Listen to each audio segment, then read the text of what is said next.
data space, l'Europe entre dans une saison 2.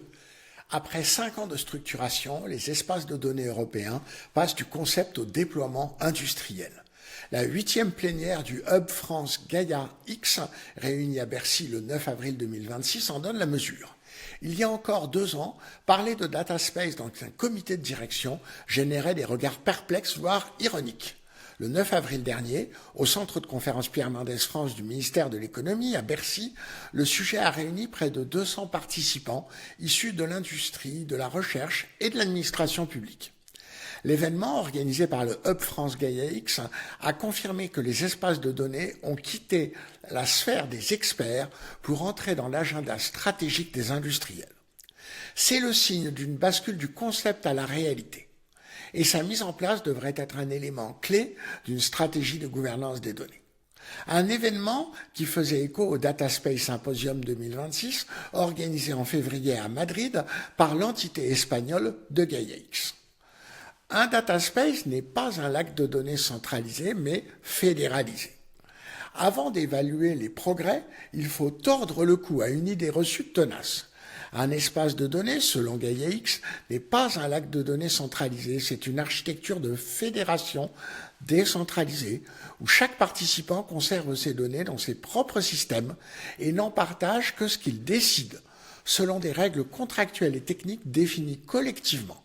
Autrement dit, dans le data space de mobilité EONAX, la SNCF ne voit pas les données d'Accor et Accor ne voit pas celles du groupe Aéroports de Paris, sauf accord explicite et contrôlé. Ce qui circule, ce sont des accès négociés, des services interopérables et des informations ciblées. Cette architecture répond à une préoccupation centrale dans le contexte actuel, permettre à des entreprises concurrentes ou à des filières entières de coopérer autour de la donnée sans jamais en perdre la maîtrise et sans confier ce patrimoine à des plateformes soumises à des législations extraterritoriales comme le Cloud Act américain. La souveraineté en est un moteur stratégique. Le retour de Donald Trump en 2025 à la Maison-Blanche a recatapulté les enjeux de souveraineté numérique sur le devant de la scène. Dans ce contexte géopolitique reconfiguré, GaiaX n'est plus seulement perçu comme un exercice technocratique bruxellois. Catherine Gestin, présidente du conseil d'administration de GaiaX et vice-présidente exécutive digitale chez Airbus, résume l'enjeu. Je cite. La souveraineté numérique, c'est la capacité à contrôler son destin numérique. Pour l'aérospatiale et la défense, cela implique de protéger la propriété intellectuelle, d'assurer la continuité des opérations, de maîtriser notre pile technologique et de limiter la dépendance à un fournisseur unique. Airbus, qui a d'ailleurs lancé récemment un appel d'offres pour tenter d'identifier un fournisseur de cloud, sans être de son propre avis certain qu'il en existe un conforme à ses exigences. L'association GaiaX compte aujourd'hui 248 membres, dont des industriels de premier rang comme Airbus, EDF, Renault, Engie ou BMW, aux côtés de fournisseurs cloud européens tels que OVH Cloud ou Orange. Les hyperscalers américains participent également à GaiaX, mais ils ne peuvent pas siéger au conseil d'administration. La France est en pointe. 3 chantiers emblématiques. La France est aujourd'hui l'un des terrains d'expérimentation les plus actifs. 3 initiatives illustrent des stades de maturité différentes. EONA, le plus avancé, est dédié à la mobilité, au tourisme et à la logistique. Son consortium réunit des entreprises d'envergure internationale comme le groupe SNCF, Air France, KLM, Renault, Accor, ADP ou encore Amadeus. Il a franchi la validation opérationnelle. Ces services ont été mobilisés pour gérer la logistique des délégations sportives lors des JO de Paris 2024. Un baptême du feu concret, rare à ce stade de maturité pour ce type de projet. Decade X, porté par Airbus, s'attaque à la chaîne d'approvisionnement aéronautique. Une première vision a été mise en service sur un périmètre restreint dès avril 2025, après avoir identifié 90 cas d'usage en 2 ans. L'enjeu est colossal.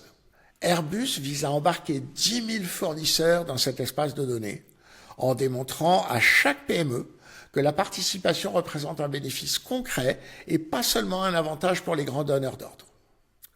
Data for Nuclear X, coordonné par EDF, représente peut-être le défi le plus exigeant. Il doit permettre à la filière nucléaire, 2500 entreprises, dont 80% de PME, de fluidifier la circulation d'informations dans un environnement sécurisé au service de la maintenance des centrales existantes et de la construction de 6 nouvelles entités. En raison de la sensibilité extrême des données manipulées, ce data space exige le niveau de certification le plus élevé, le label Level 3 de Gaia-X, réservé aux cas d'usage à très forte sensibilité, comme l'aérospatiale, l'énergie ou les infrastructures nationales critiques. Un catalogue de services est enfin opérationnel dans les data spaces. L'un des verrous longtemps identifiés concernait les briques techniques elles-mêmes. Un data space ne vaut que si l'infrastructure qui le sous-tend respecte les mêmes exigences de souveraineté que le projet lui-même. C'est en décembre 2025 que Gaia-X a présenté son premier catalogue de services opérationnels, comptant déjà 600 services localisés issus de 15 fournisseurs. L'objectif est d'atteindre 1 millier de services pour créer un véritable marché concurrentiel européen. 5 fournisseurs ont d'ores et déjà obtenu le label Level 3 pour au moins une offre, dont 3 français, Cloud Temple, OVH Cloud et TZ Data Center. Cette saison 2, avec l'IA comme accélérateur, la plénière de Bercy a officialisé ce que la communauté Gaia-X appelle désormais la saison 2. Après une première phase centrée sur la structuration, la recherche et la définition des cadres de confiance, Gaia-X entre dans une phase orientée vers la création de modèles économiques et l'interopérabilité entre les espaces de données. L'objectif est d'accélérer le déploiement de cas d'usage opérationnels à l'échelle industrielle et européenne. L'intelligence artificielle s'est imposée comme le moteur inattendu de cette accélération. La conversation autour de la souveraineté numérique en Europe a changé de nature au cours des 2 dernières années, portée par un facteur central, les systèmes d'IA qui ingèrent des données opérationnelles sensibles à grande échelle. Une IA de confiance a besoin de données de confiance, et ici la souveraineté des données est d'une importance capitale, résume Ulrich Halle, directeur général de Gaia-X. Le projet Gen for Travel, porté par Eonex, illustre concrètement ce couplage. Les partenaires du secteur du transport et de l'hôtellerie acceptent que leurs données alimentent des outils d'IA agentique, tout en gardant l'assurance que personne d'autre ne pourra y accéder directement. C'est précisément ce que les GAFAM sont incapables ou ne veulent pas structurellement garantir. Des défis importants restent à relever. Pour autant, l'honnêteté commande de ne pas minorer les obstacles restants. Gaia-X recense aujourd'hui 180 projets d'espace de données en Europe, mais pour les premiers projets lancés, l'essai devra être transformé en 2026 avec des passages en production, des financements privés ou des modèles économiques pérennes. La transition du financement public vers l'autofinancement constitue un test de viabilité crucial que peu de projets ont encore passé. Des défis techniques subsistent également, des problèmes d'interopérabilité entre espaces de données, de décentralisation effective et d'adhésion des PME freinent encore la montée en puissance. L'embarquement des petites entreprises, celles qui peuplent les filières aéronautiques ou nucléaires, reste le défi humain et organisationnel le plus complexe, bien au-delà des questions purement techniques. C'est aussi une brique d'une architecture plus large. Gaia-X n'est pas un cloud souverain, comme le rappelle régulièrement Martine Gourrier, directeur transformation numérique d'EDF et membre du conseil d'administration de l'association. C'est une association qui veut aider à créer des clouds souverains, en élaborant des spécifications, des règles, des politiques et un cadre de vérification. Cette clarification est essentielle. Gaia-X n'est pas une alternative aux hyperscalers, mais un système de normes et de labellisation qui permet de qualifier ceux qui le souhaitent d'opérer dans un cadre de confiance européen. Dans un contexte où le Data Governance Act et le Data Act européen commencent à s'appliquer, les data spaces s'inscrivent dans une logique réglementaire cohérente. Ils en sont d'une certaine manière l'infrastructure technique.